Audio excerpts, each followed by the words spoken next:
Level playing field বলতে আমরা এখন যেটা বুঝি সেটা হলো আপনি যদি প্রভাব থাকে, ক্ষমতা থাকে তাহলে থাকবেন, আর না হলে আপনি থাকবেন না। না হলে আপনি ভোট দিতে যেতে পারবেন না, না হলে আপনার ঠ্যাং ভেঙে দেওয়া হবে, না হলে আপনার জিব্বা কেটে দেওয়া হবে, না হলে আপনি সুস্থভাবে বাড়ি ফিরতে পারবেন না। This is message.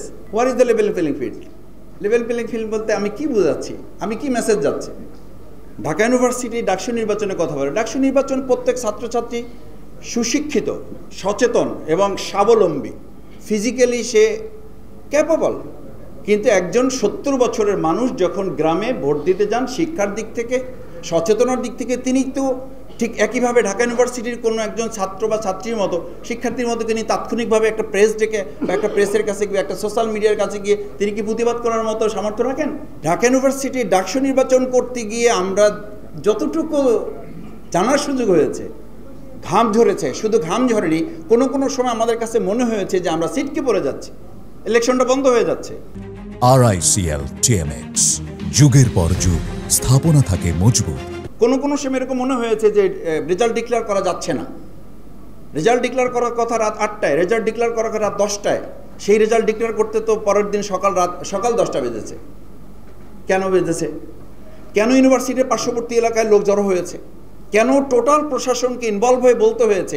যদি এইটা হয় তাহলে একটা ছোট্ট ক্যাম্পাস মানে বাংলাদেশের তুলনায় এটা একটা ছোট্ট জায়গা, সেই জায়গাটাতে যদি গোটা প্রশাসন, রাজনৈতিক দল, শিক্ষার্থী ইনভলভ হয়ে করতে, তাহলে এত লক্ষ কেন্দ্রকে পাহারা দেওয়ার দায়িত্ব এই সরকার কিভাবে রাজনৈতিক দলগুলোর সাথে আলোচনা করা ছাড়াই একটা ডেট দিয়ে আমরা রোড টু ইলেকশনের দিকে চলে যাচ্ছি। লেভেল প্লেইং ফিল্ডের জায়গায় আমাদের তো প্রতিদিন আমাদের কাছে, আমার মোবাইল অন্তত 50টা মেসেজ আছে, কালকে অমুককে মেরেছে, কালকে সোশ্যাল মিডিয়ায় একটা মত প্রকাশের জন্য তাকে ধরে এলাকায় মারধর করা হয়েছে, তার পরিবারে বাবা মাকে হুমকি দেওয়া হয়েছে, আপনি এই দল ছাড়েন, না হলে এই দল থেকে আপনাকে এখান থেকে এলাকা থেকে বের করে দেওয়া হবে, আপনি ঢাকায় থাকেন এলাকায় আসবেন না, এলাকায় থাকেন এলাকা থেকে চলে যান।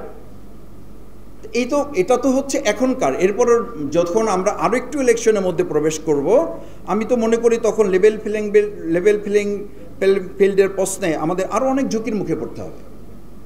সেই জায়গাটা আমি মনে করি যে আমাদের নির্বাচন কমিশন তাদের দায়িত্বের গুরুত্বপূর্ণ অংশ হচ্ছে যে আমি পোস্টার নিয়ে আলোচনা দেখতেছি, পোস্টার লম্বা হবে, বড় হবে, কালার হবে না, তারপরে মাইকিং 5টা হবে, 7টা হবে না, এই সমস্ত বিষয় আলোচনা খুবই গুরুত্বপূর্ণ। কিন্তু তার চেয়ে গুরুত্বপূর্ণ পলিটিক্যাল পার্টি কালচার, কোনো সিস্টেম, কোনো চেঞ্জ কি আমাদের হয়েছে?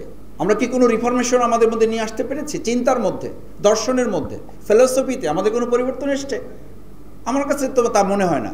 আমি এখনও এলাকায়, আমাকে এক জায়গায় নমিনি করা হয়েছে, পটুয়াখালী 2 বাউফল আসন। আমাকে আমার লোকেরা বলে যে মাসুদ ভাই এখনও আসতে হলে আমাদেরকে একটু প্রিপারেশন নিয়ে আসতে হবে। এলাকায় যেতে হলে যদি আমাদের প্রস্তুতি নিয়ে যেতে হয় এখনই, তাহলে ইলেকশনের দিন কি প্রস্তুতি নিতে হবে আমাদের? ওসি সাহেব বলেন, ডিসি সাহেব বলেন, ওনাদেরকে জানিয়ে যেতে হয় আমাদেরকে যে ভাই আমাদেরকে একটু জানিয়ে আসবেন, কারণ আপনারা কখন আসেন, কখন কোথায় কি হয়, আমাদের একটা টেনশন থাকে। তো এখনই যদি টেনশন ডিসির থাকে, এসপির থাকে, ওসির থাকে, তাহলে লেভেল প্লেইং ফিল্ড বা প্রশাসনের এই কর্তব্যের জায়গাটা আমি মনে করি যে এটা কনসার্ন হওয়া উচিত আমাদের।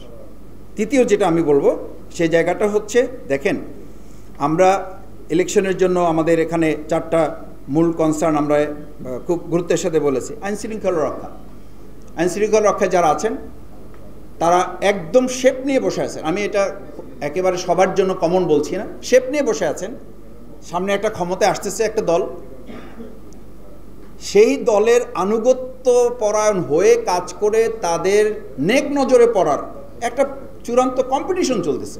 একটা পার্টি প্রধানকে মিডিয়ার সামনে তাকে পিটিয়ে আহত করা, এবং এখন সে চিকিৎসাধীন, এবং আমরা মাঝে মধ্যে শুনি মেমোরি লস করেছে, মাঝে মধ্যে শুনি সে মুমূর্ষু হয়ে যাচ্ছে, বিদেশি চিকিৎসার জন্য প্রয়োজন। সেরকম একটা ইভেন্টে আমরা কাউকে এখন পর্যন্ত গ্রেপ্তার করতে দেখলাম না। সেই নির্বাচন আইনশৃঙ্খলা বাহিনী করবে, আর আমার কোনো একটা কেন্দ্রে প্রবলেম হবে, সেটা সলভ করার জন্য তারা সুইচ টিপে দেবার প্রবলেম সলভ হয়ে যাবে। এই বিশ্বাস নিয়ে যদি আমাকে চলতে হয় তো আমি এরকম অতি বিশ্বাস নিয়ে চলবো, কিন্তু শেষে এরকম হয়তো একটা বিবৃতি আসবে, কিছু ত্রুটি বিচ্যুত হয়েছে, ক্ষমা সুন্দর দৃষ্টিতে দেখে আমাদেরকে কাঁধে কাঁধ মিলে দেশ এবং জাতি গড়ার কাজে সামনের দিকে এগিয়ে যেতে হবে। দুর্ভাগ্যজনক। এই স্টেটমেন্ট দিয়ে আর স্টেট চলবে না।